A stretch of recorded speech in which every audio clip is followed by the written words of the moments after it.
taking your gun away at all. You need 100 rounds. I did not say that. That's not true. I did not say that. The guys wanted. I'm not worried. So much.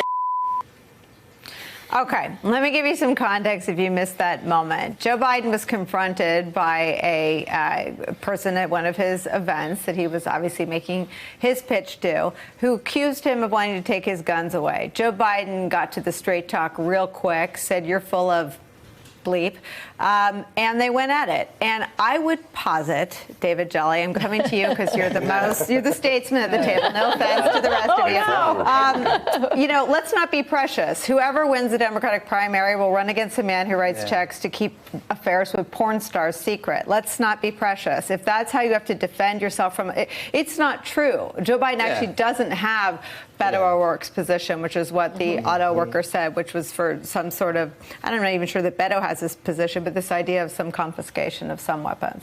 Yeah, look, whether or not the auto worker was full of it or the party narrative that has informed that auto worker is full of it might be a nuance. But I think what Joe Biden was speaking to is the Republican Party has miscast the Democratic position as though they want to destroy the Second Amendment. And that is not the case. What the Democratic Party position is on guns, and I say this as a Republican who got some things wrong on guns and then tried to make up for it when I was in office and certainly past office.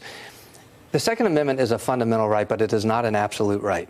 And the talking point of conservatives and Republicans and Fox News is that Democrats want to take their guns. That is not the case. Democrats recognize it is a fundamental right that is not beyond the reach of regulation, and that the idea of weapons of war needs to be addressed as something that should be as difficult to get a weapon of war as it is to get a security clearance if you can get it at all. It is reasonable to expect background checks for every single purchase, I would say even for among family members. And when this auto worker confronted Joe Biden reacted in a very personal and human way, saying, I'm not trying to take your gun. What I'm trying to do is make the community around you safer for your family and your kids and your parents and your brothers and your sisters. And that is the Democratic position that the Republicans have miscast and are wrong. And they're wrong for the sake of history in this moment. And if there's a singular issue that we often lose sight of, but for moments of national tragedy, it is the issue of guns. And if this is the moment, the confrontation that allows us to have that debate again, good for Joe Biden in that moment. Eddie. Well, look, I mean, I would like to see that kind of fire in response to the Trump campaign and Hunter Biden. That would be nice to see that kind of fire at that moment. Great point. Look, there's going to be a debate. The one thing I didn't like about what he said, David, was, you know, if you want 100 rounds, you can have it, right? And some of us in the Democratic Party, and I missed that. I would disagree. You know, if you want 100 rounds, right? So there's a debate to be had, and it seems to me at that moment, right, given the fact that we have a generation of Americans who have come of age in the age of mass shootings, we have to be very, very careful how we navigate that. Karine.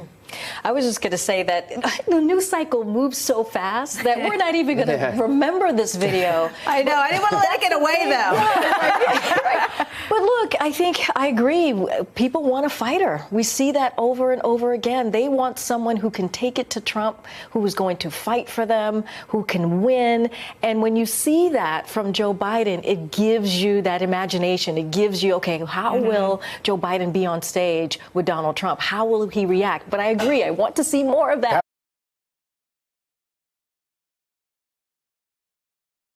Hey there, I'm Chris Hayes from MSNBC. Thanks for watching MSNBC on YouTube. If you want to keep up to date with the videos we're putting out, you can click subscribe just below me or click over on this list to see lots of other great videos.